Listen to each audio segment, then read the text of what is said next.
Good. All right, this is Jim West, Del Ross, and Chris Hughes with Talking Preps Friday nights.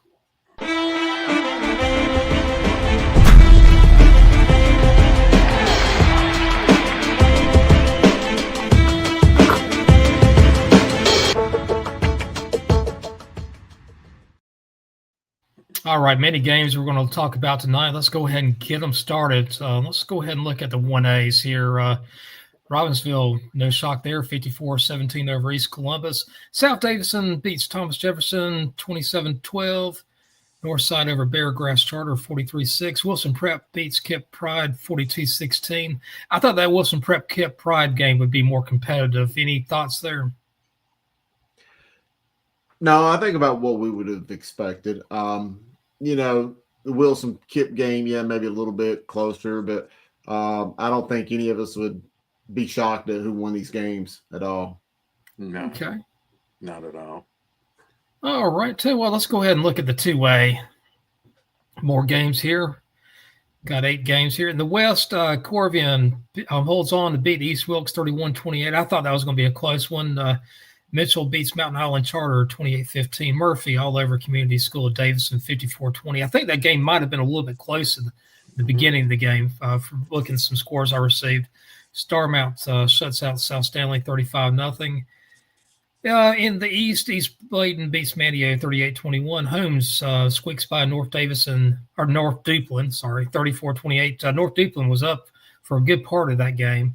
Tarboro has no problems with Hopton 47-12. And the game that I watched tonight, Warren County, they beat East Carteret 44-23. Dell, any thoughts about any of those games in the West? No, not really. I think everything went.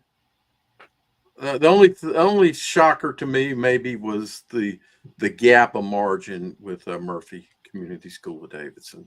That's really the only real shocker, I think.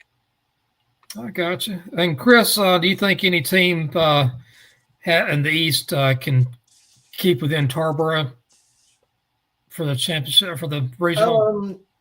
I don't think so. I did kind of think that Holmes would get past North Duplin. I think Holmes, if you go back and look at their last 6 weeks body of work, Holmes is a team that in the last 6 or so weeks has been much better than that really tough schedule they had to begin the year. I think Holmes is a good team. With that being said, I still don't think that they're within 14, 21, 28 points of Tarboro. Looking at the West, Corvian's a team that's going to have to do it all on the road. They got the unlucky draw of the seed. They had to go up to East Wilkes, playing up there in Ronda. That's not an easy place. They're going to have to do it again next week on the road against Murphy. And that's a long drive. You got to drive all the way through the Nantahala Gorge and everywhere. That's a tough ride. And I have a feeling that could have contributed a little bit of that gap with the scores between Community School and Davidson and Murphy. But, with that being said, I'm not taking anything away from Murphy. They're a really good football team, and it shows. I do agree with that. Let's go ahead and look at the 3A scores tonight. In the West, Eastern Randolph beats Walkertown 30-14. Lincolnton squeaks by Mountain Heritage 37-36. That game was over in Yancey County, too, so that's a big win. Shelby all over Mount Airy 41-21. And West Davidson, they go on the road and beat North Stanley Comets 23-21. In the East, Farmville Central beats Martin County 28-20. James Keenan all over Aiden Grifton 54-26. Kinston with that good passing attack. They beat Pasquotank County 34-20. And Northeastern, their offense was rolling tonight. Beat Pender County 52-34. Chris, I'll start with you. Any thoughts about those games tonight? Some good ball games. I had identified that Lincolnton Mountain Heritage game and had my schedule allow. That's the game I think that I would have wanted to go see tonight. I just kind of had an inkling that both of those teams were going to really play a great game. It shows. I think Lincolnton's a really good team. I think Mountain Heritage is a really good team. Eastern Randolph, I think they're showing that, I think they're been just a little bit under the radar. I anticipate that game with Shelby being a good one. And in the East, I'm not surprised that Northeastern's kind of rising. They played a really, really tough schedule. They've played some 7A teams. DH Conley, comes to mind. They're a very battle-tested team, and I would not be shocked to see them advance to the finals. I got you. Dale, what's your thoughts? I think everything went about as expected, though I'm not going to say I expected a 1-point game with Lincoln. I did think they'd win, but I did think it'd be within one score. So you can say it's within one score. I figured it'd be a good ball game. Otherwise, I just think everything went about as I picked. Sounds good. Let's go ahead and look at the 4As here. I know the 4A, some of the scores kind of was going back and forth. Brevard, they hold on and beat Burns 30-27. High Brighton, they squeaked by Stuart Kramer 14-9. Maiden all over Newton Conover 29-6. Newton Conover won the very first battle that in the season. I think they beat Maiden in overtime. And Pisgah, they hold on and beat Mount Pleasant 22-15. In the East, Central Davison, with that, let's put our offense in a phone booth attack. Beat North Pitt 40-22. Reesville holds on and beats Eastern Wayne 41-24. South Edgecombe 47. East Duplin 41. And West Craven 30. T.W. Andrews 14. Chris, I'm going to start with you. In the East, you like Reesville, West Craven, Central Davison, or all the above? Well, I still really like West Craven. That's the team that, I think is a really complete, tough football team. I was at the Central Davidson North Pitt game. The score is not very indicative of the game. Central Davidson had this well in hand. It was 40+ 14 late in the game, and North Pitt was able to make it look a little bit closer. I do think that given, you mentioned the phone booth aspect for Central, I do think that because of what they do, and their offense is really, really tough to defend, I think that they could give Reidsville a tough time. I'm not going to sit here and call for an upset and say they'll beat them, but it's going to force Reidsville out of their comfort zone. It ain't like Reidsville going against a spread team. They're going to have to do some unique assignment football things, and it's just going to be a good game. Looking up there at the West, that Pisgah Mount Pleasant game was an overtime game. You look at them playing an arch rival type game in Brevard. Brevard's coach Luke Coleman came from Pisgah. There's a lot of synergy between those two staffs. Maiden at High Brighton, that's some really good football there in the West. I would love to be at any of these games because it's going to be good football next Friday. Exactly. Dale, what's your thoughts? Stuart Kramer showed that they are a pretty good team, that some of their wins here in the playoffs were not flukes. I figured Burns would play Brevard close, but I did think Brevard would win that ball game. And honestly, I thought that Newton Conover would play that game a little closer than that. So I don't know if the game was that far on the field as far as what the score is telling us, but that's not what I expected. I expected a one-score game there. It's going to be some good games next week. So everybody, day after Thanksgiving, think about going to a game. Let's go ahead and look at the 5As and see what we got on the score tonight. That West to me is like the 5A fight club. I mean, we talk about the 7As being a fight club. I think the 5As in the West is a fight club. Crest, that's a statement win. They beat East Lincoln 31-14. Hickory beats Franklin 36-14. J.M. Robinson, they squeaked by Oak Grove 41-33. And South Point Monroe, they were in a track meet. South Point beats Monroe 61-42. In the East, these two teams met earlier on the season, and Croatan won that game. They won this one today. Croatan 22, Havelock 21 in a squeaker. Hunt, they beat Southern Nash. They beat them earlier on the season. This time they beat them 42-21. Northside, they hold on and beat St. Paul's 28-21. And Rocky Mount, they had a pretty easy time on the road tonight, looks like. Beats Northeast Guilford 31-12. Dale, I'll start with you. That Crest East Lincoln game, I know that was one that you're going back and forth with. What's your, looking back, what's your thoughts? My thoughts are that, of course, the problem turned out to be the problem. That is how dynamic Crest offense can be. I felt like if it was a more physical game, I thought it might have been a more of a physical based game. That's why I was going back and forth. So yeah, I'm a little surprised at that. What really surprises me, though, out of all these games is the 61 points that South Point put up. That's not surprised they won. I picked them to win. I didn't quite foresee that many over 100 points being scored in this game. So that's just a little surprise there. How about you, Chris? What's your thoughts? Well, I think that I think the power lies within the West in this class. Nothing against the Eastern teams. I think those games Friday, I think Hunt's coming in with a lot of momentum. They beat Southern Nash again. And from what I have a guy on the ground who watched that game and said it was not even close. It was 21-0, I think, really early in that game. Hunt is kind of coming on at a strong time. Looking at the West, though, a couple interesting matchups coming up. Hickory going to J.M. Robinson. That's Coach Joe Glass going to his old team. That'll be an interesting game. And then Crest going to South Point. I just think that this shows us where the RPI or the ranking system within the seedings is wrong, because don't forget Crest shellacked South Point 42-7 3 or 4 or 5 weeks ago earlier in the season. So, it's always interesting to try to beat a team twice. We've seen Crest have some great seasons come to an end in Belmont before, and they can't be making their reservations for a championship game yet. That game at South Point, it's going to be tough. Oh, I agree with you on that. So some great games in 5A, both in the East and the West. I'll tell you what, let's go ahead and go to the 6As, and after that, we're going to go to the private championships. And in the 6A, Ashbrook, they win. They beat Dudley 15-7. Northern Guilford all over Kings Mountain 37-7. Sun Valley, I tell you what, Sun Valley is really coming on strong right now. They beat Freedom 46-20.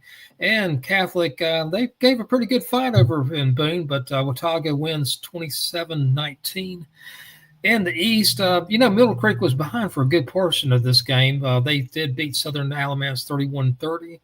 Northern Nash 71st. I knew that was going to be a close one, and Northern Nash wins 19-14. Another one that was really close. Scotland beats Jacksonville 34-33.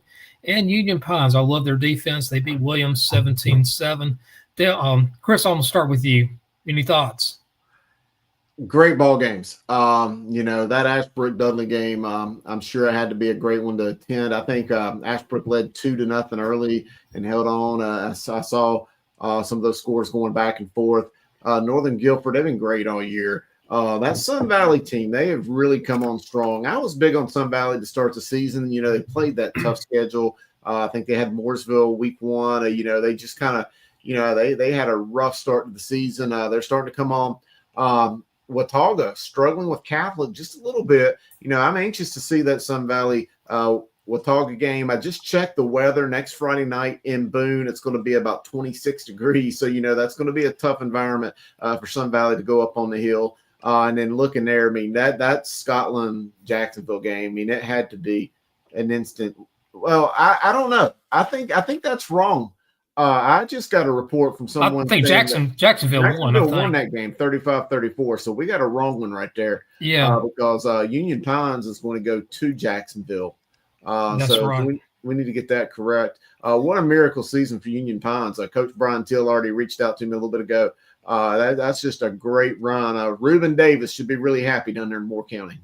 Oh, you know that. He's probably just a class of 81. He's probably jumping up and down right now.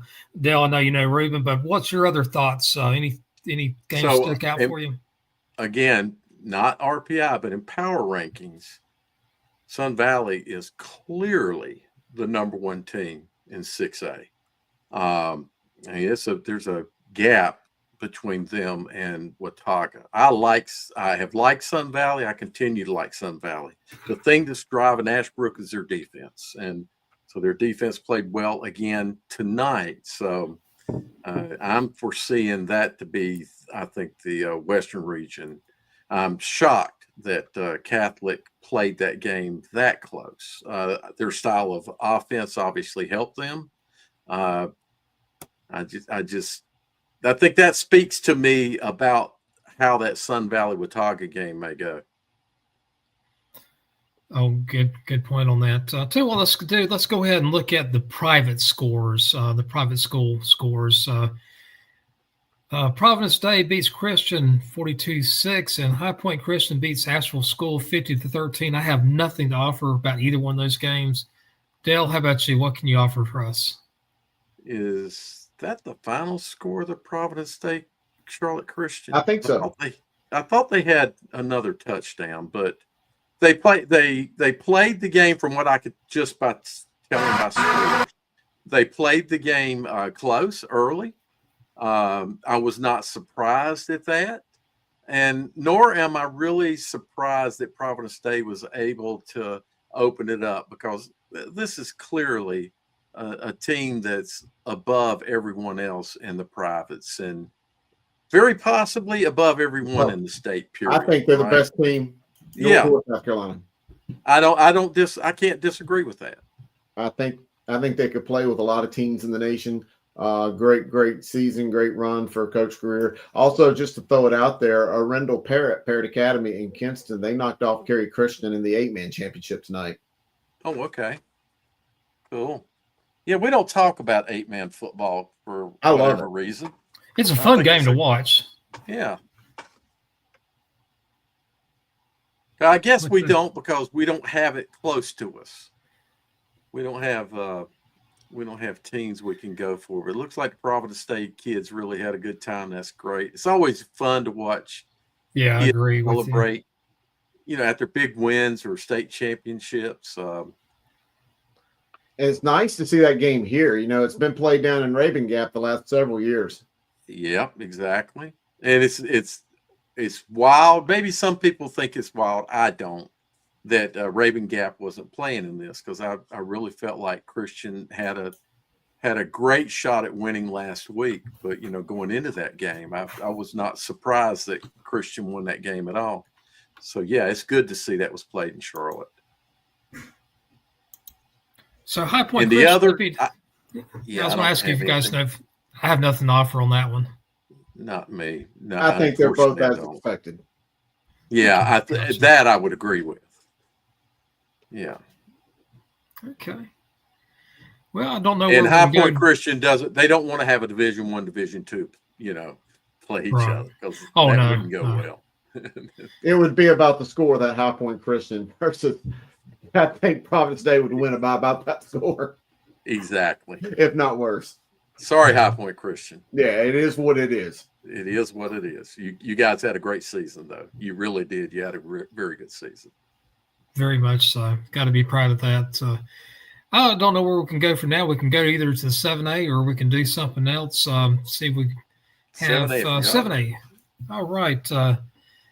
Just quick scores here. Grimsley blowout city here, beats Jack Brett 55-12. Independence, another blowout, beats Richmond Senior 52-18.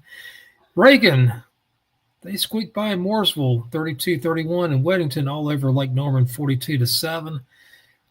Some more, I'm going to say, except for one, all of them were lopsided. Clayton all over Conley 47-7. Cardinal Gibbons beats Hillside. That was last night. Beats Hillside 40-19. Gardner all over Cape Fear 63-26. And Southeast Raleigh beats Cleveland 49-37. Earlier on in the season, Cleveland won that game against Southeast Raleigh 28-10. Dale, I'll start with you. What's your thoughts? So there's only one surprise that it's a little bit surprised me, and that's Mooresville Reagan game. The other three games do not surprise me at all. But I did think Mooresville would win, as I think a lot of people did. Sometimes you got those humps you have to get over, and this is maybe one of those humps that they can build on for next year.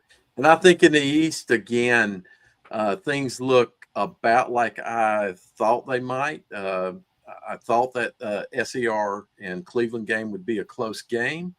I will admit I picked Cleveland to win the game. That would have been my pick going into the game, but I felt like it would be a close game. How about you, Chris? Who do you think is going to emerge from the East? Well, Yeah, to pick one team. Not shocked about Clayton. Clayton's playing really good football. Gibbons as well. Colonel Gibbons, they're an elite level team. That Garner, the way Garner manhandled one of the most physical teams in the 7A in the East. Cape Fear is a very physical team. We've highlighted some of their players here on Talking Preps. That shocked me a little bit. Now, Garner coach Deron Donald, I worked with him at Douglas Ford. He knows Fayetteville football very well. I knew that he would not be intimidated going down there to play Cape Fear. Southeast Raleigh is a good football team. They've got a lot of talent on that team that will be playing in Saturdays. Am I surprised that they won? No, but I thought that Cleveland has just been a standard bearer in the East for many years now. Little surprised about that one. In the West, I'm not surprised necessarily of any of the winners. I thought Reagan and Mooresville would be a good game. I like you, Dale. I would have picked Mooresville too. But Reagan is a very good team.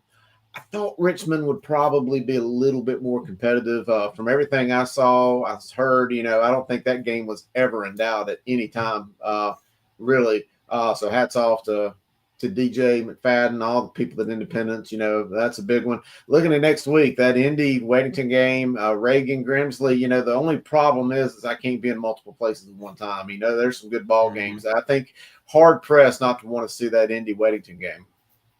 The last time I saw Indy and Richmond play each other, was it 2007 when Richmond beat them? 2008. They beat them. Yeah. Semifinals. Yeah. I think of Raider Magic always. And it wasn't even close. Yeah. That was not a close game. Exactly. That's the last time I saw those two teams play. So kind of a flip from that.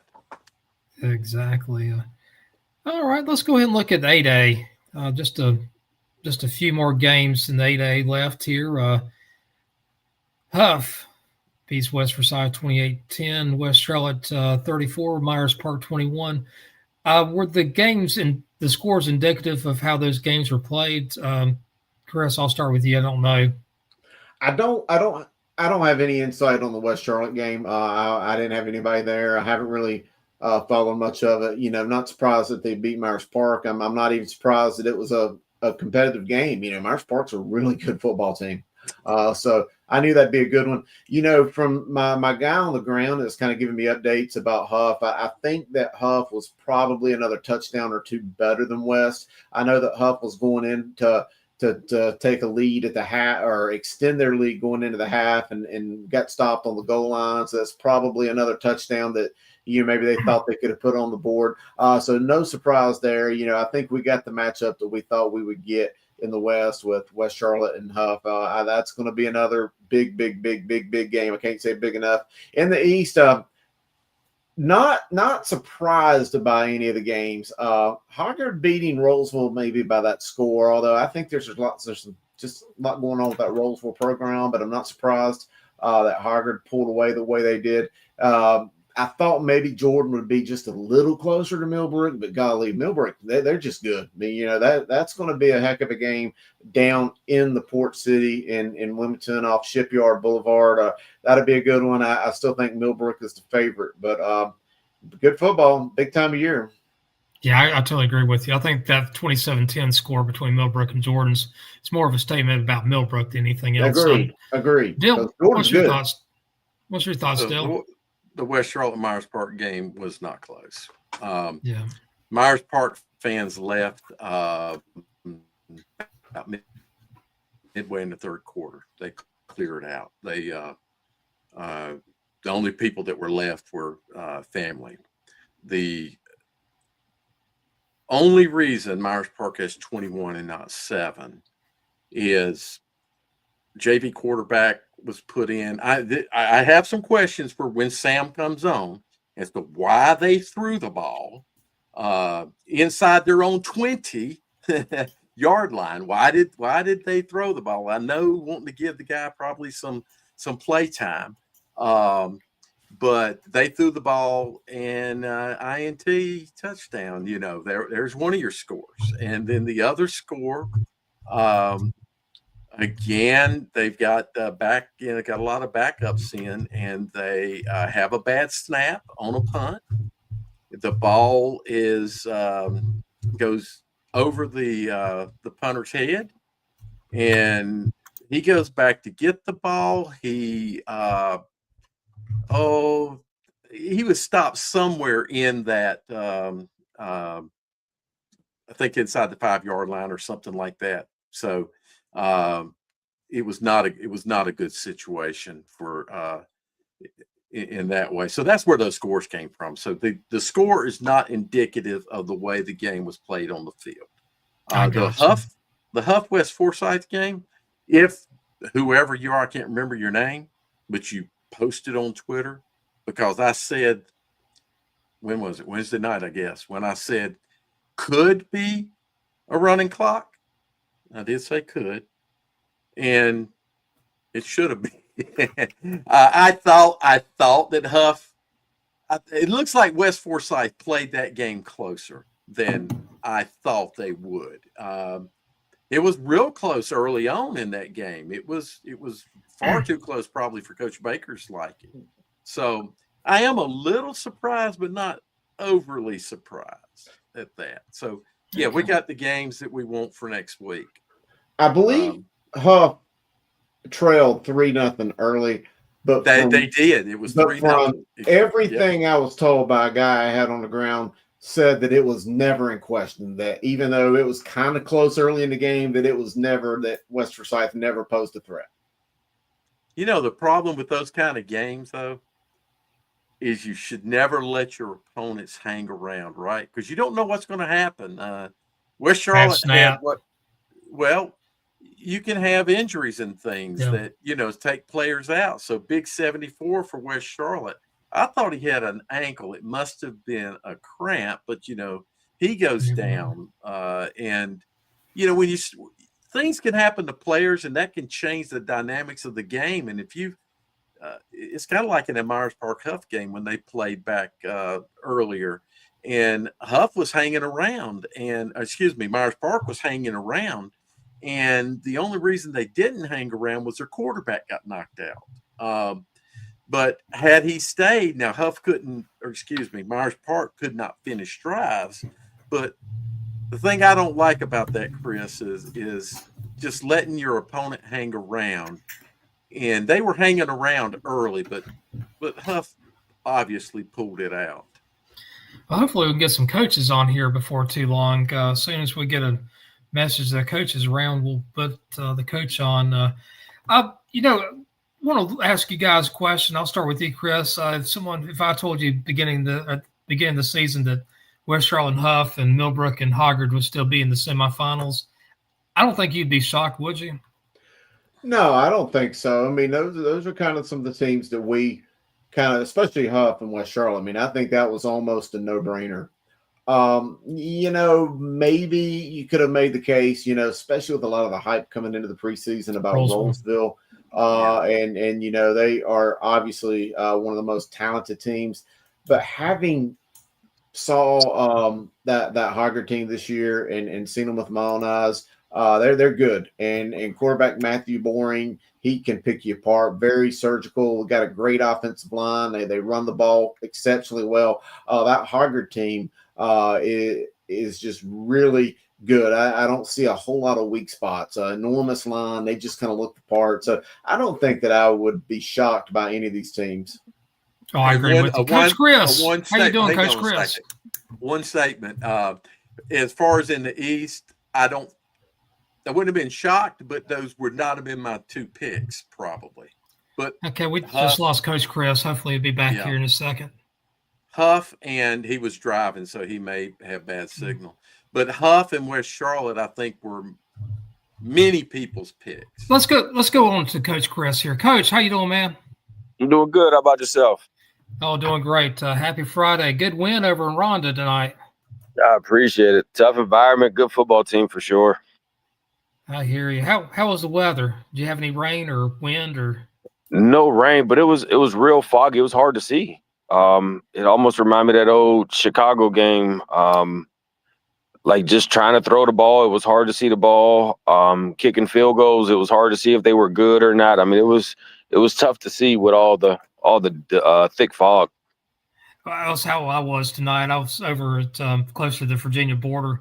You almost want to have those miner hats with the lights on so you can see, 5, 10 yards in front of you.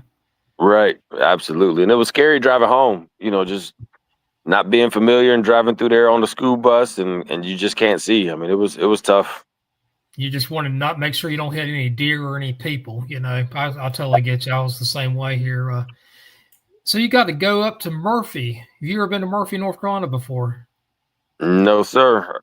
First time I heard him was last year. I don't know much about him. I don't know anything about the area. I know it's a long ride. So, right now in my mind, I plan on getting up and leaving early in the morning, stop somewhere and just kind of get out and move around and get back on and go a little further and sit down and eat as a team somewhere and, just try to keep the routine the same as it is, just being off for Thanksgiving and things, just trying to get them up, moving around and not getting used to being stuck from sitting around from break and being on that bus too long. Make it a field trip and go gem mine hunting while you're up there. There's a lot of it up in that area. It's a long ways away.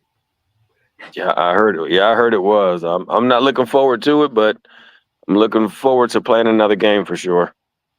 Well, Coach, just let you know, Dale Ross has had you as his pick for the 2A since I think the beginning of the season. So just want to throw that into you. I appreciate it. Hopefully, we won't let him down. Well, this guy that's on the call right here, I've got Sam Griner with us. Coach Chris, I know you know Sam. For sure. Congrats on the win, Coach.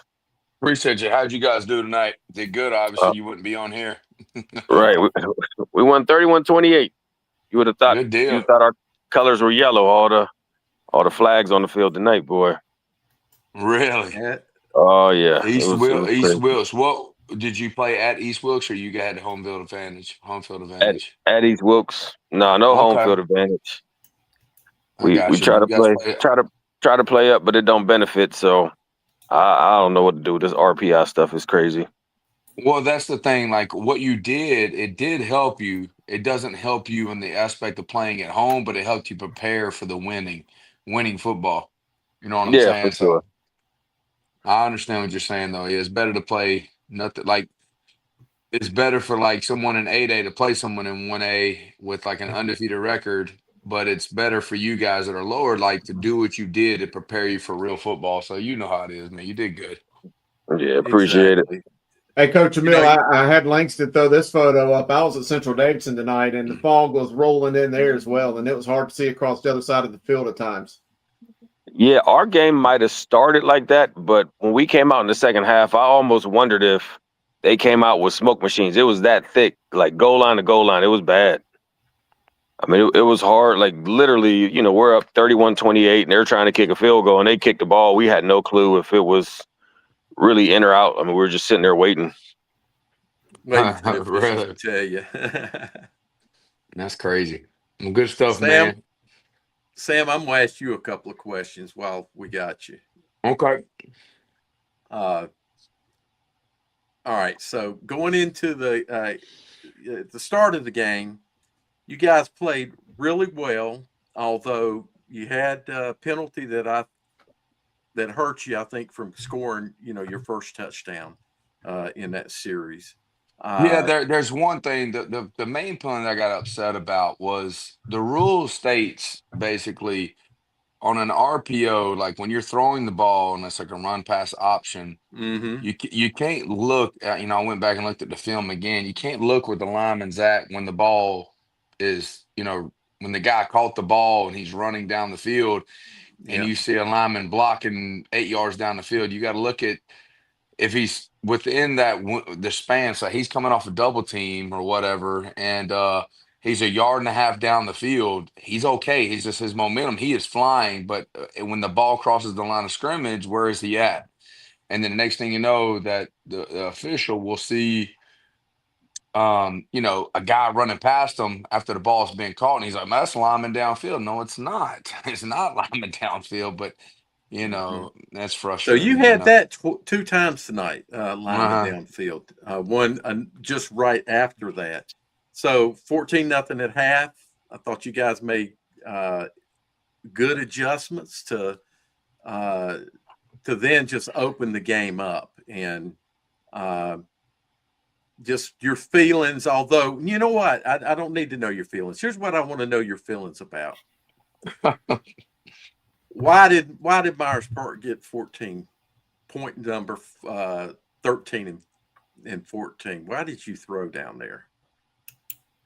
We didn't throw down there. It's a run call. It's all our calls have pass options built into it, and and it was a now throw. It's a smoke screen. I mean, it just shows you how it wasn't a screen, but it was like a non-block smoke screen. So we have a run call built in on that, and Okay. our quarterback, he's amazing. So that's his 3rd interception on the entire season.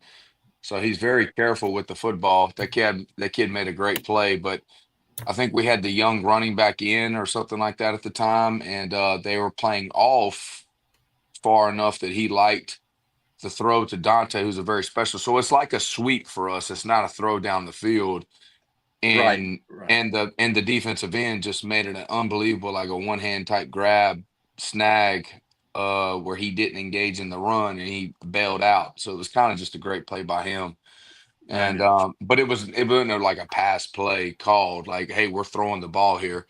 It's just an option he has if he likes it or not. And he came back off the field and he was like, "My bad, coach." And I was like, "That's all good, man." I mean, if you saw that, it was a great play by that kid. I mean, what were you up 34-7 with like a few minutes to go, and then that happened, and then our snapper's been amazing all The year snap, long. It was just it got real high, and then we didn't have Dante in. Dante normally can grab the really high snap or something if something happens, and we had the other punter in, which he's really good too. But instead of taking the safety, we try to come out and they get the ball on the 2 or 3 yard line, and then we couldn't. They got in the end zone on that last play, so they scored with like 15 seconds to go or something like that, and so they get 21. So the game looks a little bit more deceiving than what it is. I thought we physically dominated them tonight, honestly. You did. And it just showed how good, they have some really good, talented players, and they're a good football team. But I don't know what our rushing stats were, but I thought we did really good. And then we took shots when we needed to take shots, and I thought we played a great game, complimentary football. We punted the ball well. We ran the football extremely well. We completed a lot of, when we did throw it in the air, we completed a lot of passes, and nothing that it was like, I mean, we probably were 75% run tonight easily. And we kind of imposed the line of scrimmage, and then defensively we did a good job of limiting their first downs and getting them behind the chains. And if we got them behind the chains, it was not good for them. They had that one big splash play. Outside of that, our defense dominated the game. I hate we don't have my highlights, Langston. I hate we don't have those. I will say that Myers Park, their 7-point, their first score, that was a very nice throw catch. Yeah. After a timeout too, I mean, we really got him into right coverage, and the kid still made a play. I mean, it was a great throw, great catch. That was a fantastic play. I saw some great plays tonight. I saw some really, really good plays. But overall, you guys look very good. I agree. So I'm gonna let Coach Chris. You didn't get an opportunity to tell us about your game other than fog. What would you like to tell us? I mean, it was a tough game. Just that triple option. It's always hard to defend, especially in a week's time. But we were really missing our defensive lineman, Trey Dukes. He had to sit out this game. He was a drunk driver, ran a light and hit him on Saturday, so he's just been a little banged up and sore, so he couldn't play. So we had 2 freshmen out there playing on defensive line, and just throwing them in the fire. I mean, they fought. But it was crazy. Anytime we got momentum, it was a flag. If we stopped them and held them, it was a flag. I mean, it was a little tough. But we overcame. We fought through it. and found a way, really.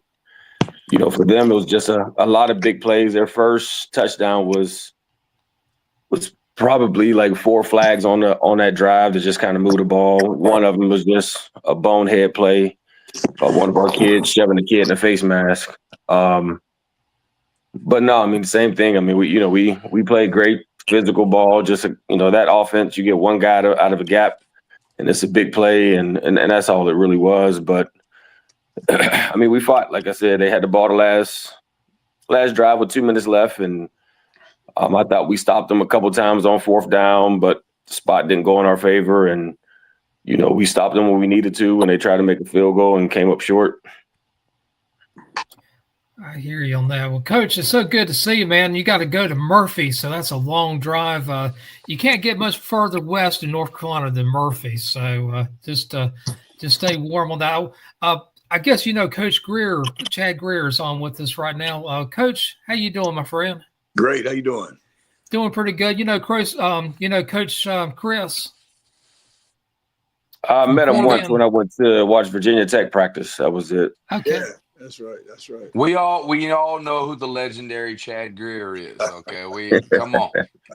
Look, I need that full beer. I need that full beer to come into play because now since you win your championship, you get to come to watch our practice and games. I appreciate you. And but this man right here gets the y'all don't know he's got a 3rd job. He works at a lot of the malls, like the old Eastland Mall. He'll get that beard filled up in the Silver Fox.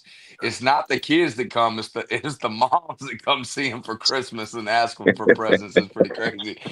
Did you say Eastland Mall? You're not old enough to go to Eastland Mall. Oh, I'm old enough to go to Eastland Mall, brother. Come No, on, you're guys. not. When did Eastland Mall closed in when? The 90s? Like 2003. Guys, yeah, I'm in high school. Okay, I went on an ice skating ring. Like that's back in the day when we went. I graduated high school in 2000. Y'all like I'm this young guy. Come on, man. No, I love Eastland Mall.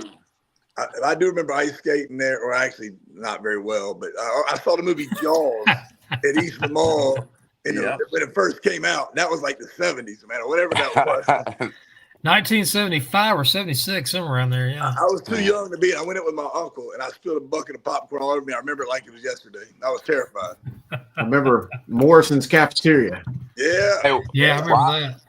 I want to say something about your game. I saw the score, and I was the one on our show Wednesday saying,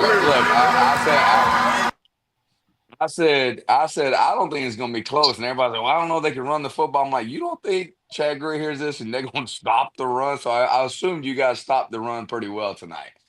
Yeah, we did. And Langston, I heard him, and I love Langston, appreciate and respect him, but he must not have watched many of our games. Nobody ran the ball on us this year. I know. We don't talk a lot. I waited, and I even said up front about Z in particular. I said I'm not going to talk about our guys and us until the season's over, and then it'll speak for itself. But there's some elite defenses. You got one. Huff's got one. There's others, but our defense was unbelievable this year, and nobody ran on us. I mean, they really did a tremendous job. Dave Sorupka, who's been coaching with me since the beginning at Davidson Day, just did an incredible job with our staff and our kids. Respond. Hey, ask me how many times. Let me ask you this: how many times you gone an entire game the defensive coach and not blitzed once?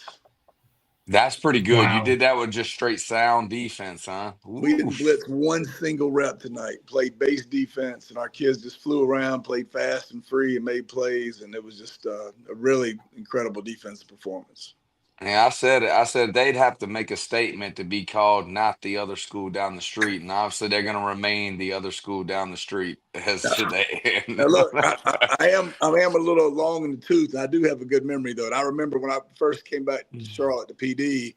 I remember specifically you on this show talking about they were the king of the hill, and we weren't going to be anybody till we had to dethrone the king of the hill. So I feel like we've taken over that mantle at this point.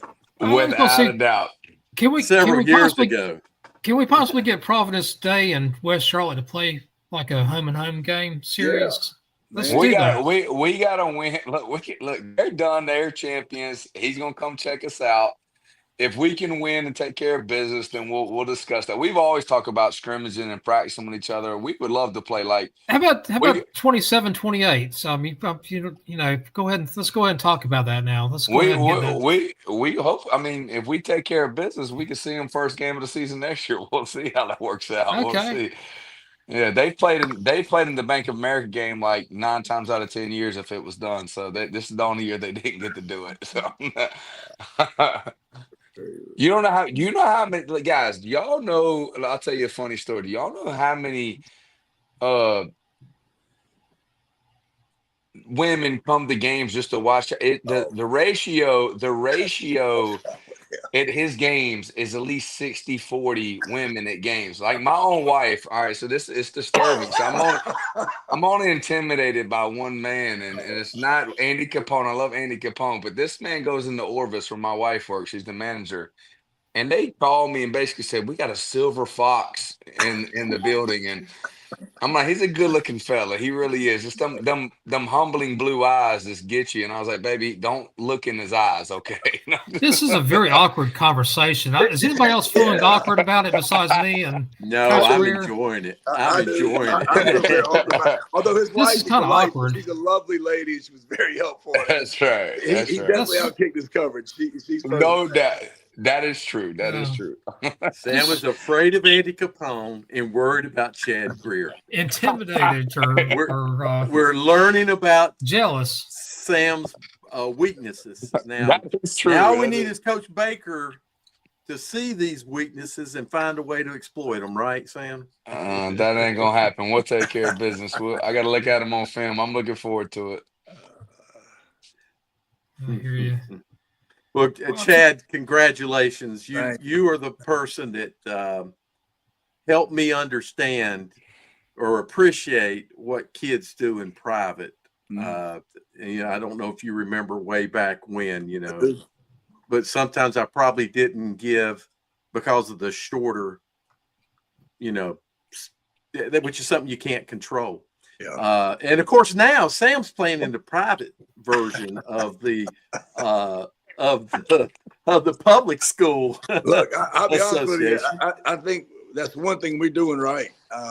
And I loved it before. We used to do like the BCS. They picked the top 4 and you played a 2-game playoff. But what I love about ours is 3 rounds. We're home for Thanksgiving. And when I was at Oceanside, I love the fact that we got to practice on Thanksgiving.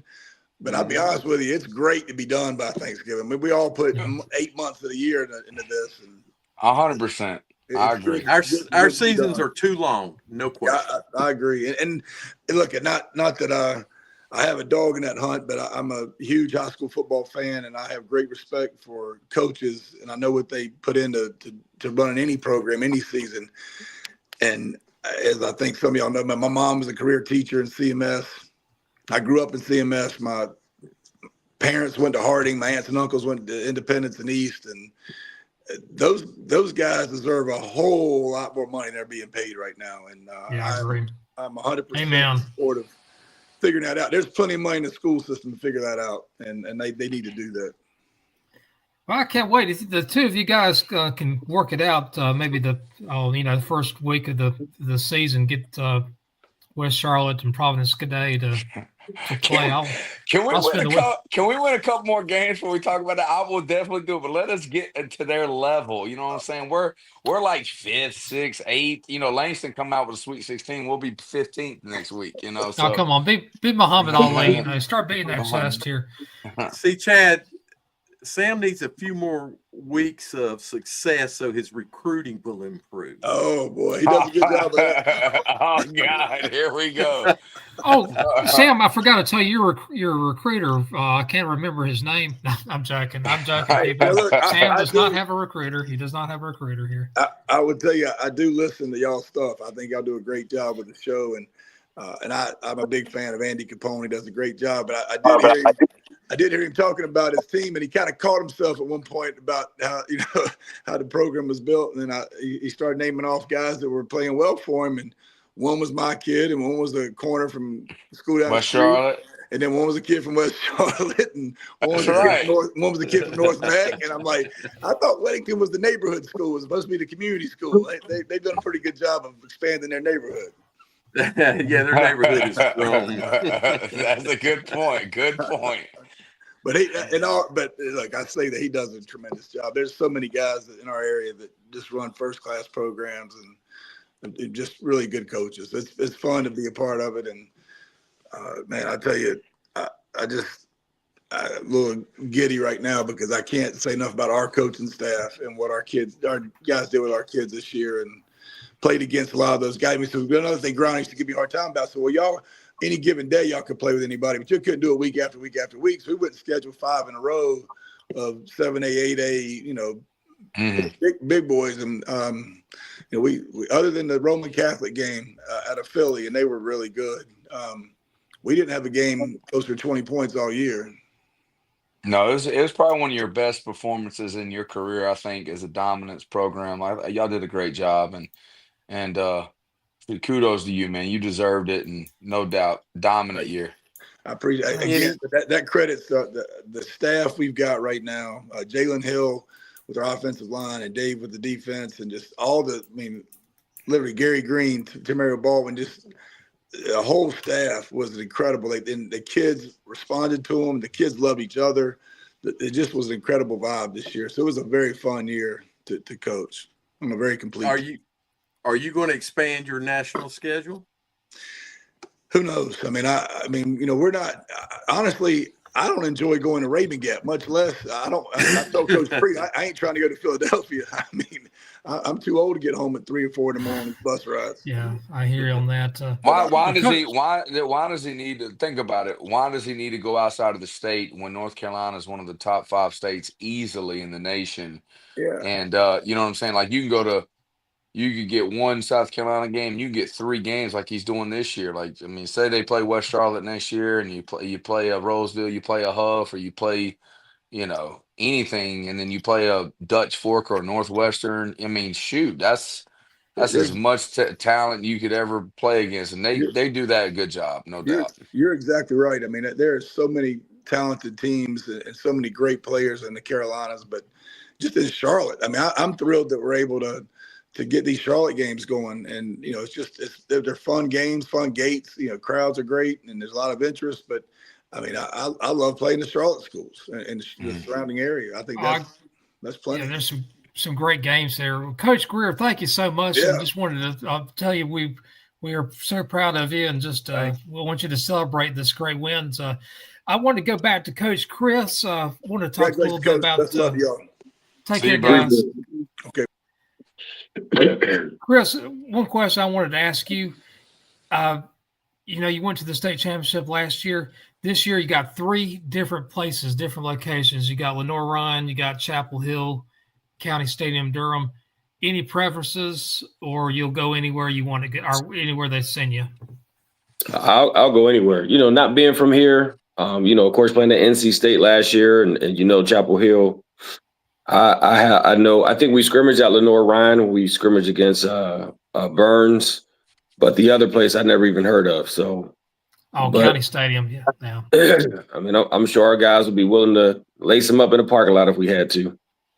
Well, you sound like Sam a little bit. Sam's the same way. I wanted to keep both you guys on. I wanted to go ahead and look at some of the matchups for next week. We'll go to the 1As and wanted to get both your opinions about this.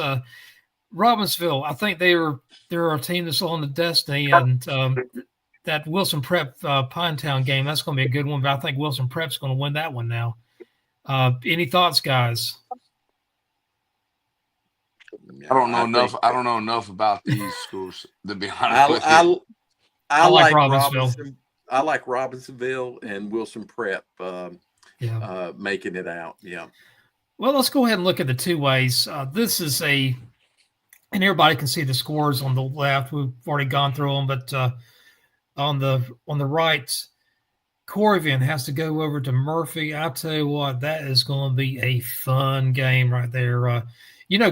Coach Chris, if I remember right, you guys only lost 1 game, and that was to Butler, who's a 7A team, and it was like 19-14 or something really close to that. Yeah, 14-11. 14-11. Okay. See how that one hurts him still. Like see, that's my alma mater, but I can tell that he knows that score more than the ones he's won. I can promise you Right. that. Yep. Now him and Hales, and to go back, him and Hales were teammates, I believe, at Kent State. Was that correct? Yeah, we were. Yeah. Like he's like at least 10 years older than you, so he was like, you know, a 7-year COVID type player if they had that back then. Oh my gosh, Sam. So Coach Chris, charter buses, right? Leave For sure. early so you can rest those legs, get those legs stretched out when you get there. That's because that is a long trip. So you want to be as fresh as you can be. Maybe even go up the night before. Yeah, I mean, we're going to look at all the options. I mean, it might be kind of tough with some of the kids leaving on Thanksgiving, but I was going to reach out. Like I said, I have no idea where it is. I don't know what colleges or universities are close by, but just try to reach out, find restaurants, go somewhere, kind of run around and get loose before we get there and, you know, just play some ball. It is the farthest west you can go. I think maybe Andrews is a little bit farther west, but Cherokee County is the farthest west you can go in the state of North Carolina. The other game in the West, Mitchell at Starmount, that's going to be a pretty good game. I like Starmount in that game, but I'll tell you what, Mitchell beat a pretty good Mountain Heritage or Mountain Island Charter team tonight, 28-15. Boy, did they, yeah. Yeah, we played Mitchell last year in the first or second round. You know, I mean, they're having a heck of a year. You know, we didn't get a chance to play Starmount. They lost to Mount Airy before we played. So yeah, I'm not like I said, not being from here, I'm not real familiar with a lot of schools. So, but playing Mitchell, I mean, this is a good year for them. Well, very much so. In the East Bladen goes to play Tarboro, and Holmes will be at Warren County. Tarboro is Tarboro. Tarboro is just a machine. I think they could win the 3A East if they wanted to, possibly even the 4A East. I saw Warren County play tonight. Warren County runs a straight T offense. It's fun to watch. I think they threw the ball 2 times, and the first time they threw the ball was on a bomb that got intercepted. The second time was an incomplete pass, but Warren County can run. That's going to be an interesting game between Holmes and Warren County. Straight T versus, I think, probably a wing T with Holmes. Coach Chris, I know you saw Tarboro play last year. I think that's the team that's going to come out of the East. Would you be shocked if they weren't the team? Yeah, I'd be very shocked. I mean, they're talking to their coach at the clinic. You know, he said they start with Pop Warner, and you know, he said you go to a middle school game, you think we're watching varsity. Same terminology, they run the same way, same speed. So I mean, just having all that stuff in your system from 6-7 years old through high school, I mean, that's a big advantage. I would really be surprised if they didn't make it. Yeah, same here. Dale, I know you feel the same way. We probably think the JV team would be in the top 5 in the 2A East. I don't think you could find anybody other than a homer, like an East Bladen fan or a Holmes Warren County fan, that would say they have a shot. I agree. Let's go ahead and look at the 3As. And Shelby at Eastern Randolph, that's going to be over in Ramseur, about an hour away from where I live. I like Shelby in that game. I'll tell you what, Shelby is a hard team to beat. They're road warriors too. This will be the 3rd game in the road. They'll be on the road. Should be an interesting game. West Davison, they beat my alma mater tonight, North Stanley. They'll be at Lincolnton. I like Lincolnton in that game. James Keenan will be hosting Farmville Central, and Northeastern will be hosting Kinston. You know what? Kinston is a team that's on fire right now. Dale, I wanted to ask you about that. Yeah, you think but Kinston go to Linscotty, or? I like Northeastern still, though, but they have been playing well, and you know I like Keenan and Northeastern, just as I like Shelby and Lincolnton are my 2 picks out of the West. That Kinston Northeastern game is going to be tough for me. James Keenan, though, is just on fire. I like them. They're over in Warsaw, North Carolina. I'll tell you what, let's go ahead and look at the 4As. See what we have here. Pisgah at Brevard. Brevard is still undefeated. Maiden at High Brighton. That's going to be a pretty good game right there. I know Maiden's 8-4, but they've lost some pretty close games. High Brighton lost one game this year. They lost earlier on to East Rutherford, a 3A team. I like High Brighton, but I tell you what, that's not going to be a blowout. I don't think Brevard is going to blow out Pisgah because early on in the season, I think Brevard may have had to go into overtime to beat Pisgah. Coach Chris, I don't know if you know either one of those teams or any of these games. I didn't Brevard beat Reedsville last year in the playoffs. I think that was the team that beat Reedsville. I cannot remember the life of me, but they're a loaded team. Yeah, and I only know Reedsville. My brother's wife, my sister-in-law graduated from there, so she talks about it all the time. But other than that, I really have no clue about anybody on here. That man just watches the film of who he's going against and then adapts. I like Brevard. It could be a good ball game, but I do like Brevard. I think that Maiden High Brighton game could be interesting. Jim, I thought, I don't know, maybe Stuart Kramer is, as I said earlier, maybe they're showing us that they are more of a team than maybe we gave them credit for. But man, that game, that's a scary game and a pick, I think. Yeah, Brevard had a close game today, didn't they, against Burns? Yes, 30-27. Well, Burns, exactly. And I figured that would be kind of a close game. I picked Brevard, but Burns is not a bad program. Yeah, no, we scrimmaged them earlier in the year. They were tough for sure. There was one game that Maiden Newton Conover, I believe Newton Conover, one of their running backs was injured, so that's one reason why that game wasn't quite as competitive.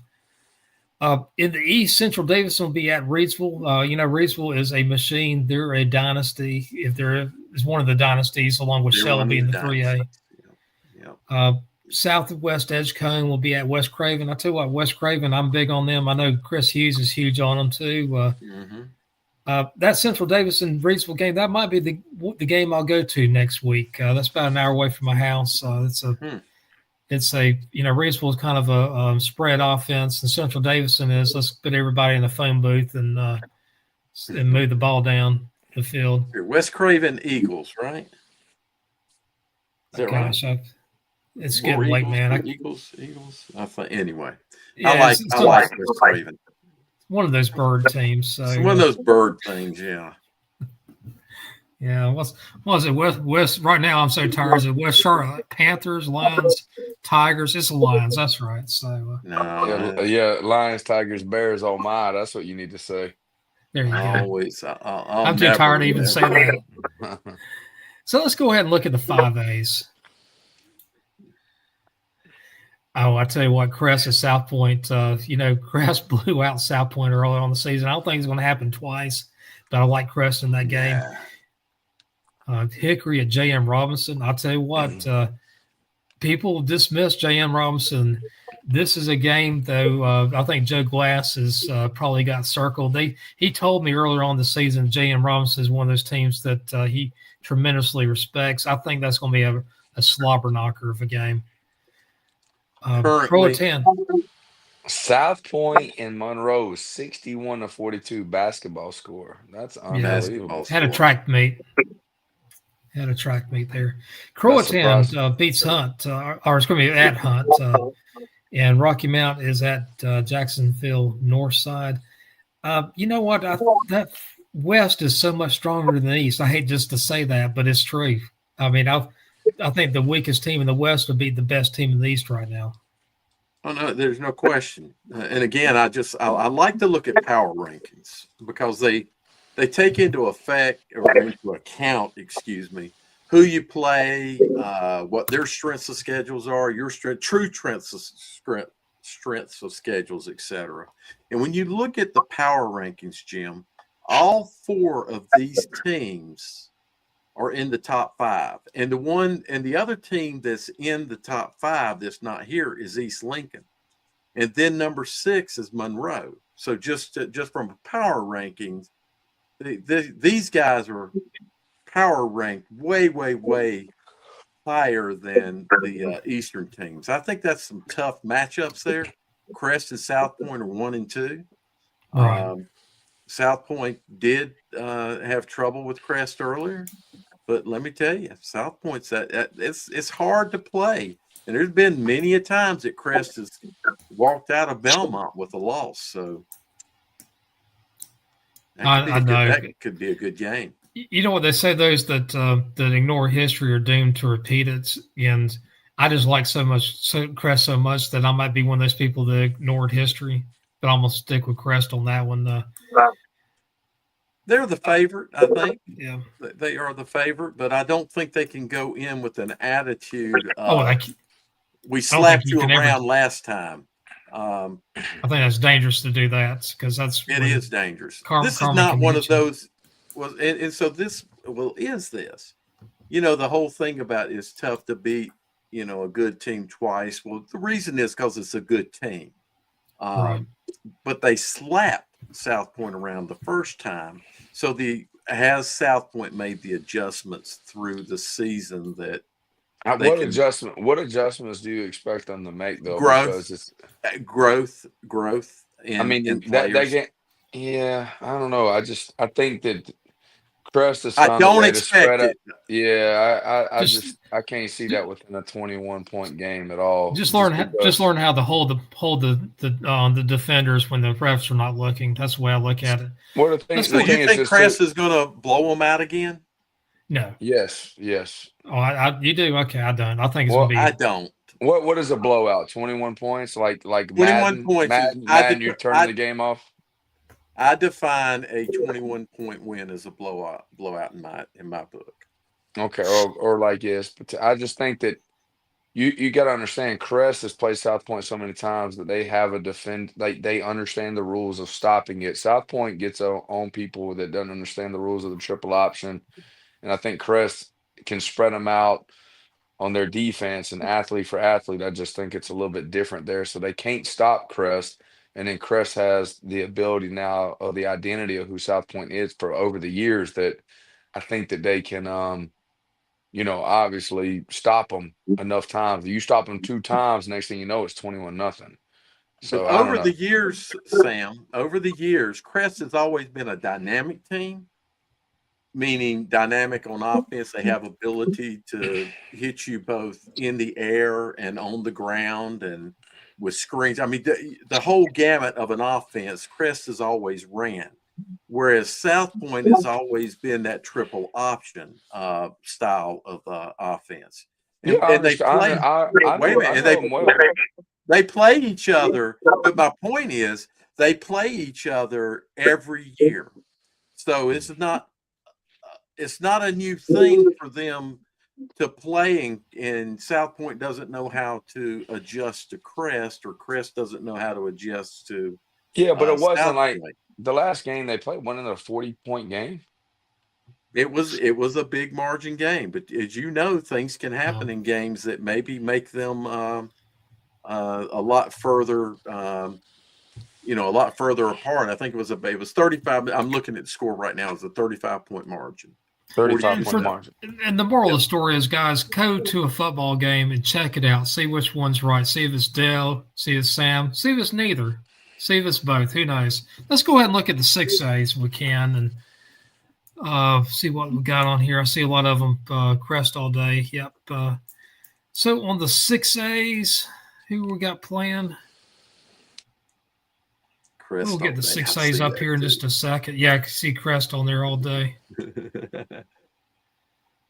Langston might have fell asleep. Well, and then our producer's probably caught up right now. So now that J.M. Robinson Hickory game, Jim, I think that's got an opportunity of being a great game. I think. Yeah, I do too. Hickory's a great football team, but JMR is a team that is, people aren't given the respect, and here they are. So in 6A next week, Northern Guilford will go to Ashbrook. That's going to be a good game. Ashbrook, their defense has been really lights out, but their offense is, I don't know if the word struggle. They just haven't scored a lot of points. Sun Valley Watauga. I tell you what, that's going to be a classic game. See how Sun Valley does on the mountain. That's going to be a really good one. I do like Sun Valley. I like them a lot. I We do said like that earlier. Ashbrook's defense. I think Sun Valley takes that game, and it may not be close. I don't know about it won't be close, but I think Sun Valley takes the game. They've played a physical schedule. And I think Ashbrook gets out as well. But we said that at the beginning when the playoffs. I thought it would be Ashbrook and Sun Valley. That's who I picked up. Yep. I think Ashbrook's got so I'll say this. I think Ashbrook's got a tougher time, but their defense, I've seen their defense. Others that I talk with have, watched them, and everybody comes away with the same comment about Ashbrook. It's their defense first that does things for them. So that's going to be an interesting game. I'm trying to remember. Did Ashbrook beat Crest? Yeah, they did. Yes, they did. Yes, they did. Their defense was able to hold down that dynamic offense. Exactly. Yeah. I like Ashbrook, buddy. Ashbrook's defense is beautiful, and they are. Now this next one, this East game, Middle Creek and Northern Nash. My family has pretty good history of both of these schools. Middle Creek, the West used to have tobacco farm right there on it's right off Westlake School Road. So that's where I'm gonna say about a mile and a half from where my parents live right now. They'll be at Northern Nash, which my my grandmother's family used to be over in that general area in Nash County. I like Northern Nash in this game. I think Northern Nash they just beat a pretty good team in 71st. I think they were a dangerous team. The next one, Union Pines at Jacksonville. I have been big on Union Pines this whole season, and I like them in this game. I know Jacksonville has not lost a game this whole season, but Brian Till, his guys are really coming in. Their defense is nasty. What is going on here? So, like on the East games, it says over here, the games that replaces Jacksonville beat Scotland 35-34. Then it says down here in the second to last one, Scotland County beat Jacksonville 34-33. It's a mistake. Yeah. Okay, originally we had Scotland beating Jacksonville 34-33, but it was actually Jacksonville beating Scotland. How did that game did it come down to like a 2-point conversion at the end, or how did that work out? Does anybody know? I do not know. No. Our producer's messing up on us here. Well, he's a good producer. I think the world of our producer. So I think it's kind of a Union Pines. That's going to be a tough game for Union Pines. I agree. Phil's doing a great job, but that's a tough ball game right there. You know what though, he's a guy, so help me. It seems like we're talking about great coaches and all that stuff. We don't hear many people talk about Brian Till for some reason. I don't understand that. I mean, he is a great coach. I think he's one of the most underrated coaches in the state. So, I'm not trying to be rude because I don't know. I like him a lot too. I think I rubbed him the wrong way one time. I'm just curious. Never heard about you doing that. Yeah, I know, right? How many championships has he won? I don't think he has won anything. No, it's so Sam. In maybe I wasn't trying to be disrespectful. I wasn't trying to be disrespectful. No, I really don't. No, I know you weren't. Yeah, but maybe you. I was just thinking maybe you rubbed him the wrong way when you and I went down there and watched him play. Brian Till's the type of guy that can take a team. That? Yeah. Brian Till's a guy that can take a team that would be like 3-7 talent to make them 6-4, or take a team that's a 5-5 talent and make them 8-2. He's a great program builder. Okay, I got you. I mean, he's never inherited a team that had abundance of talent. Never has. I mean, he was at he was at Terry Sanford, I believe. He was over at Richmond County, and that was when Richmond County was kind of down. He brought him up a little bit, and so I've always big on that.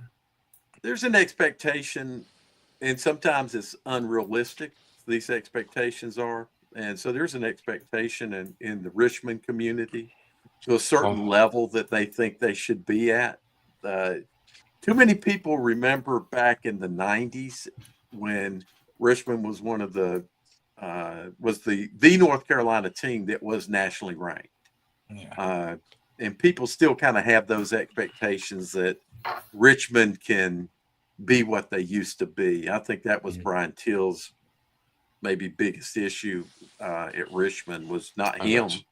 or his ability, but some people's unrealistic expectations. I did just see a message here, and Blaine, I believe you are correct. I think that game will be over at Northern Guilford and not at Ashbrook. Ashbrook is a number 3 seed, and I believe Northern Guilford is too. So, thank you so much for catching that for us. Ronnie Romes wants to know that we discussed 3A. We did. Yes, We we did. discussed it. Shelby's going to be playing. I know we favored Shelby in one game, and I think the other game we had Lincolnton over West Davison. Mm-hmm. So in the West, in the East, James Keenan was one team that we liked, and the other one I believe was Northeastern. So, I don't know if you're a Shelby guy, maybe, Ronnie, but if you are, I think we all like Shelby's chances. He's coming off the mountain. Is that where Shelby played? They were at Mount Airy. They played Mount Airy. So I got you. Oh, Lincolnton, they're still in the hunt. They're playing. I don't remember who Lincolnton's playing, but anyway, let's go to the 6A next week. Ashbrook. Okay, we've already done 6A. Let's go to 7A. Let's do 7A. Independence of Weddington and Reagan at Grimsley. I'm going to start with the second game. Grimsley, I like them in that game. Independence and Weddington, I do like Weddington in that game, but I'm going to tell you right now, Independence is a tough team to beat.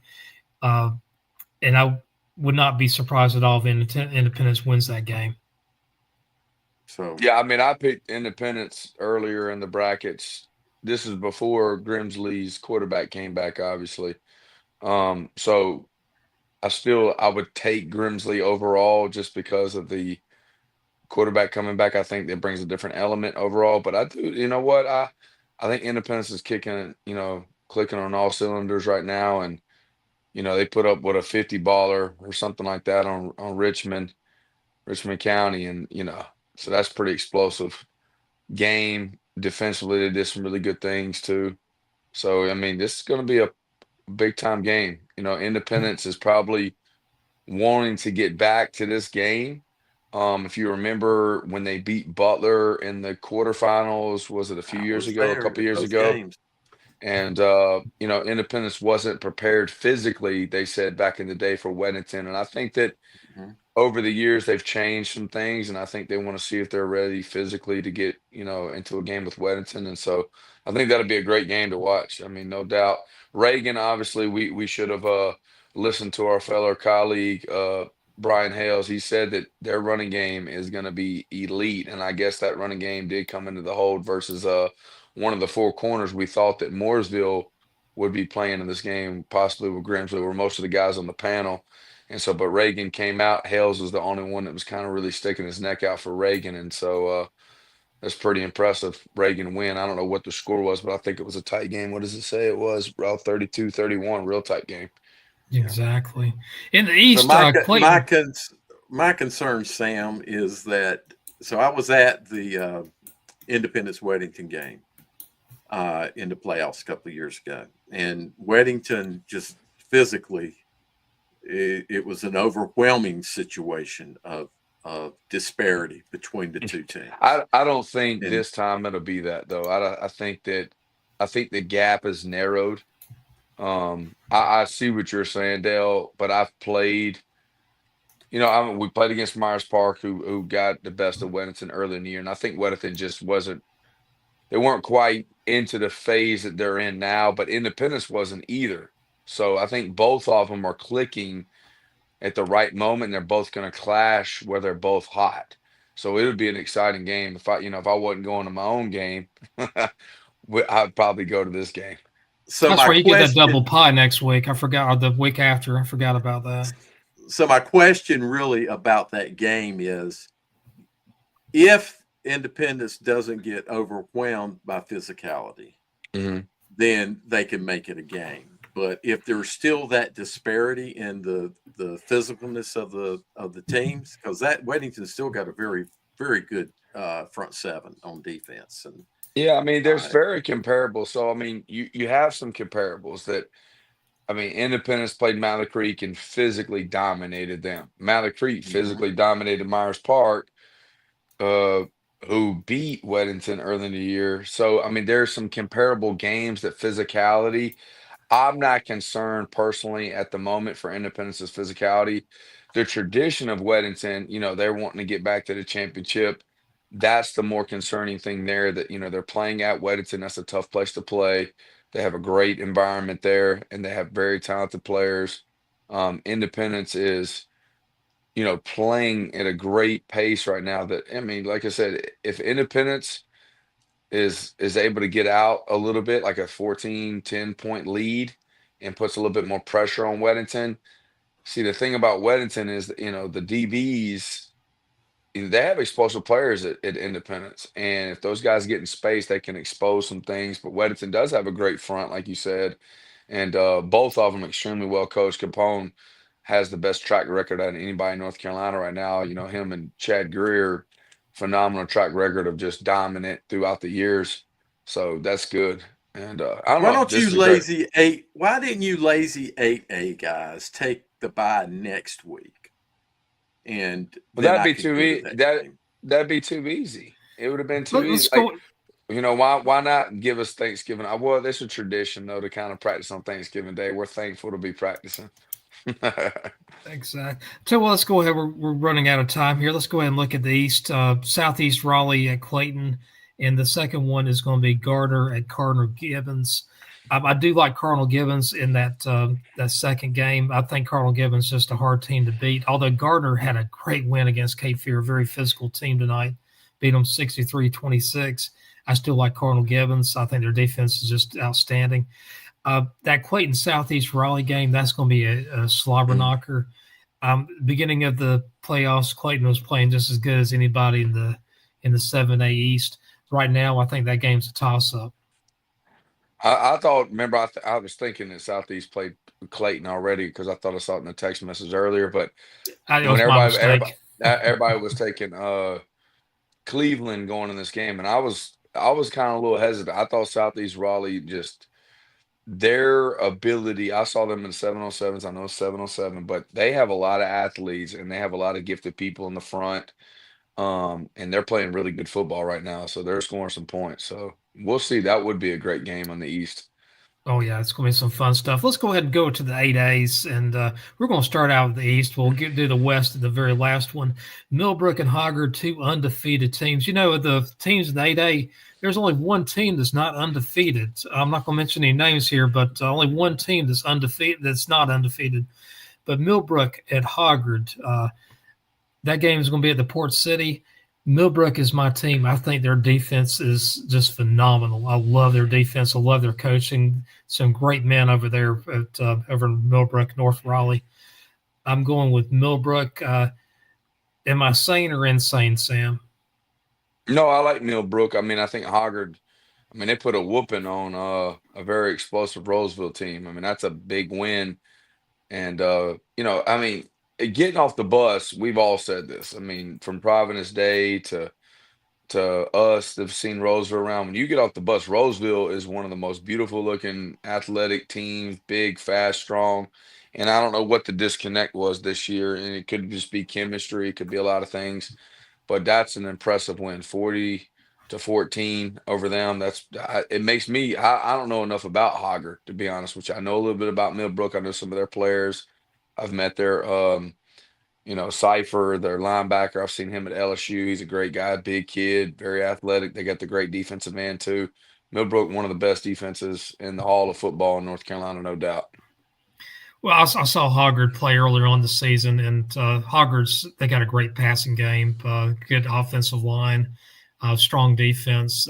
They're a complete team. I just like Millbrook. I think Millbrook's defense is just a notch better than anybody else in the 8A East. All right, let's talk about these. The JV game, we'll call it, between West Charlotte and Huff. I'm playing with you, Sam. No, you're good. You're good. I'm good. I know that. In all seriousness, these are two of the best teams in the state, West Charlotte, Huff. I've said this before, and I'll say it again. I'll say it in front of Sam or away from Sam. I like West Charlotte in this game. Sam, I know you're obviously part of the equation here, but before we go to you, Dale, you going with Huff or you going with Charlotte? Take Huff, Dale. That's your buddy. No, he is my buddy, but let's just break down what I've seen and what I think can happen here. I mean, quite honestly, from what I saw from West Charlotte tonight, it wasn't too far back that I saw Myers Park and Huff play each other. You can't do that head to head and come away with things, but there are things you can see that occur in the game and how West Charlotte may end up being able to apply those things. I think without question, if West Charlotte can cut down those unnecessary penalties, I think West Charlotte's got to be really from one point of view a favorite here, in my opinion. The two loss team, the only two loss team in the eight. Well, the thing that I like about West Charlotte, I love your edge play on your defense. You had a really good defensive end you played against tonight. That guy's phenomenal. But your guys are right up there in their ability. I like that. The things that I like about Huff, I think the big question in this game is going to be, will West Charlotte be able to throw the ball against Huff when they need to? Or, Sam's not going to give us any secrets. Are they, is he going to maybe bubble screen, which I've never seen Sam do a bubble screen. I assume he's got one in his, he may have to find some other ways to throw the ball, maybe.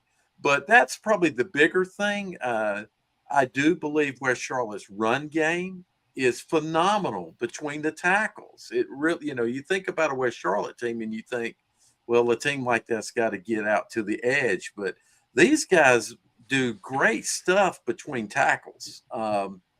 So, I like West Charlotte right now.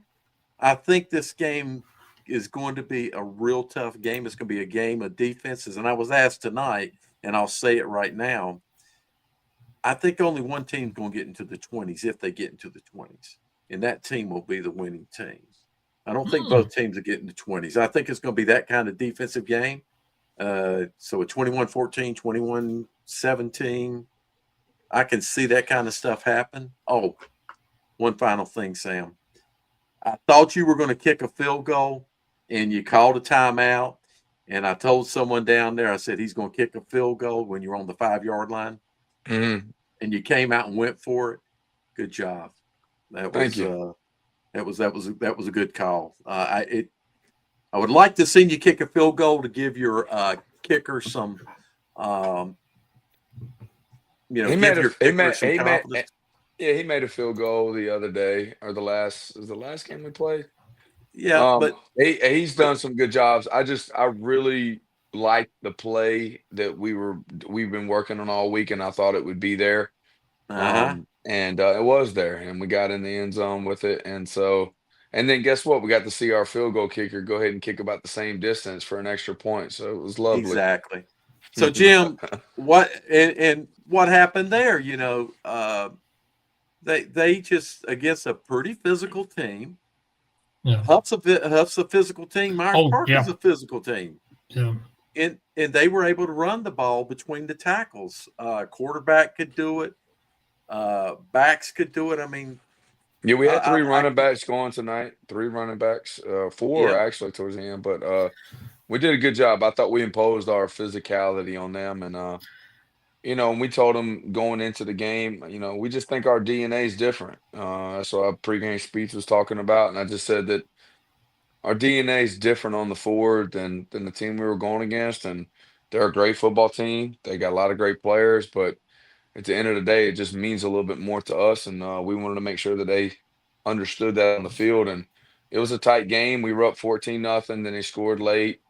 We had a chance to go for a 2-minute drill. I wish we could have been a little bit better in the 2-minute drill where we could have drove the field and maybe kicked a field goal or got down on the field, but we got a little stagnant. And then in the third quarter, when we got the ball back, we kind of imposed our will on them. And then, I did not like, like I said, it was 34-7, with, closing minutes left in the game. And then we gave up. It was a mirage. It just shows you how good that defensive end. He makes a great play on a snag and goes for a touchdown on a pick.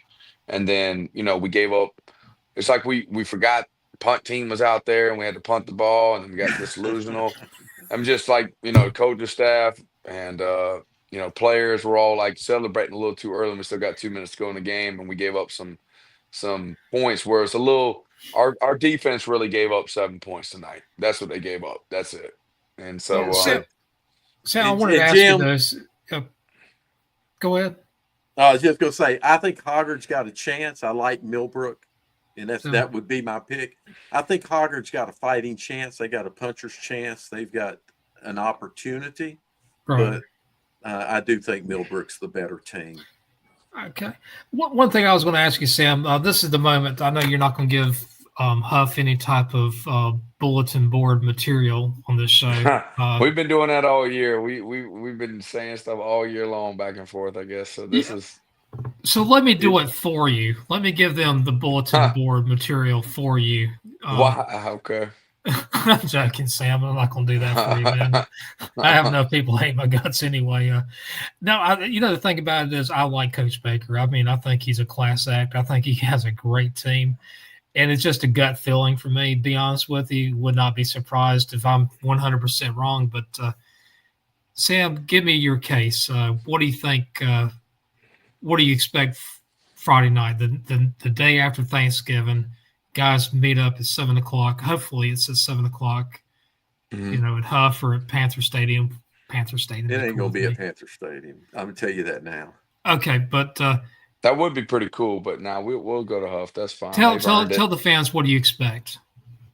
Come out there and expect a very physical game. Both teams know each other very well. And obviously we're the underdog going into this game since, everybody puts those stats up there. We haven't beat Huff in 14 or 15 times in a row. And so, we're just hoping to have a fighting chance in this game. That's all I can say. Fighting chance. So are you going to give them that speech like, to your guys says, if you can remember 3 things and 3 things only, your Lord, your family, and the Green Bay Packers. You're going to give that speech? No, these guys know. They know what this is about. This is more than football. It's a way of life. And we knew that this moment would possibly come, and now it's here. And we're thankful to be playing on Thanksgiving against these guys. And we're excited about it. We really are for this opportunity. And I just want to say, everybody, I think the world of Sam. I have a lot of respect for Sam, and he's really good. Everything that's right about high school football is in Sam Griner. Dale, it's time for final thoughts. It's all yours, my friend. So, Sam, I'm going to be hanging out with Baker Friday night. It's been there were a number of things that I wanted to give as a final thought. And one of the things is that, guys, a lot of you, and this has been happening for the last couple of weeks, a lot of you find that it's your last football game ever. And you're going to be, if you're a basketball player, you're rolling out basketballs and going to play basketball. But what I want to say is that no matter where you sit in a depth chart, you should always give your all in practices and in games. If you get opportunities to play, this was first going to be directed to those that don't get an opportunity to play. But then as I thought about this, and I said, well, I watched a game tonight that saw some emotions rise towards the end of the game, that you players that are still playing and will be playing next Friday night, you need to remember that even if your team wins your ball games on Fridays or your regional finals, because, not everybody's playing in the private league of the public association. Just say the big dogs. The big dogs. Some of you will you've got multiple games left, and you have to remember that if you get ejected in a game, if your team advances, you don't play, and if you're an important player, you hurt your team. So try to keep your emotions in check. It's hard. It's hard with an emotional game that this late in the season, in the playoffs, you really are looking at a state championship is a real opportunity for every team still playing. Some of you are one game away from it. Some of you are 2 games away from being there. But you've got to play in control of your emotions because it only takes one small incident to keep you out of the game. And if you're keep you out of that next game.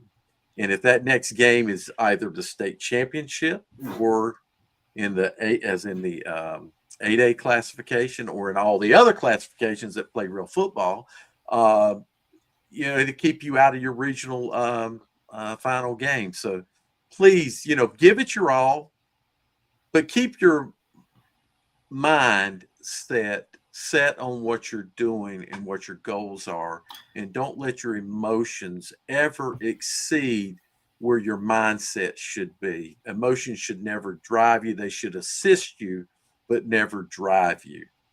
Try to keep that in mind. Amen. I appreciate that. Guys, if you didn't or you came in late, there's a lot of ways that you can watch this again. Please go on to replay on charlotteobserver.com.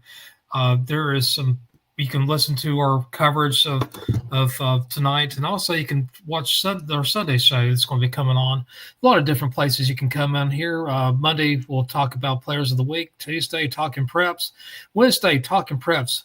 OT. See, I didn't say plus this time. And then next Friday at 11:30, we'll be back on.